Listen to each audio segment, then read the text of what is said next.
Now, what is the best way to time your naps? And how long should your naps actually be if you want to maximize or optimize their naps the best way possible? Well, in a nutshell, you don't want your naps to be too long and you don't want them to be too late into the evening. So if it's your regular everyday nap that you're doing, it's best if you keep it in the afternoon and you keep that nap under 90 minutes. And I'm going to explain more of that why. First of all, I know I talked about this before, but humans have this genetically hardwired dip in the afternoon. So the way that humans evolved, they evolved having this biphasic sleeping pattern.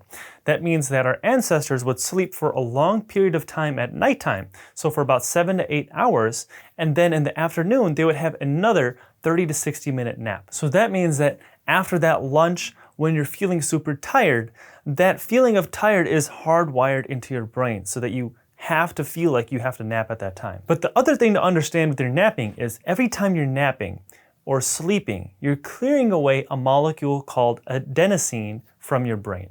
So your adenosine is basically this sleep pressure molecule that builds up.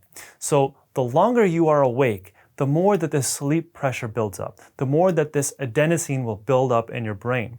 And all this molecule is doing is basically telling you that you're sleepy. So if you stay awake all night long, you're going to have a ton of this adenosine and it's going to make you feel sleepier and sleepier. So this is why you want to make sure you do not nap too late into the evening and also don't nap too long. Because if you nap too late in the evening or if you nap too long, you're going to be clearing away a lot of this adenosine and you're not going to be giving enough time for that adenosine to build up enough so that you can sleep for that long period of time at nighttime. This is why it's best to take a shorter nap in the afternoon. So you're still getting the benefits of that napping, but you're also allowing time for that adenosine to build up throughout the day. The other reason you don't want to nap too long and you don't want to nap longer than 90 minutes is we have these 90-minute sleep cycles where we drift through these 4 stages of sleep, and the last stage ends up being our REM sleep, where a lot of our dreaming occurs.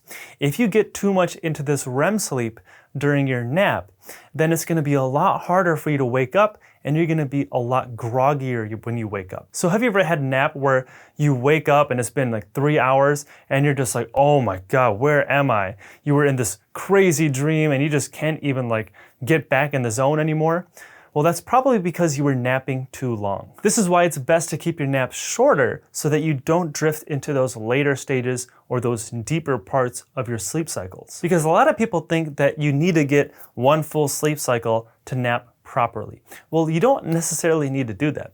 Even getting those first couple stages of your sleep cycle can do a lot of benefits for you. So you don't have to get a full 90-minute sleep cycle when you're doing your nap. So how long is the best time to nap for? Ideally, I think a 20-minute nap would be perfect, but I always recommend 30 minutes because it's going to take you about 10 minutes sometimes to fall asleep in the first place. That way you know you're not getting too deep in those sleep cycles so that when you wake up, you're not going to feel super groggy. But also the other thing is that even a short nap like this can help a lot with your memories. We talked a little bit before about your memory consolidation, where your short-term memories throughout the day are being stored in your hippocampus. And then when you sleep, those memories are being cleared away so that you make more room in your hippocampus so that you can store more memories once you wake up. Well, studies are showing that even a 20-minute nap, you can get this memory consolidation, and when you wake up, you can improve your ability to learn more. So if you're struggling with your naps or you just can't get your naps down right,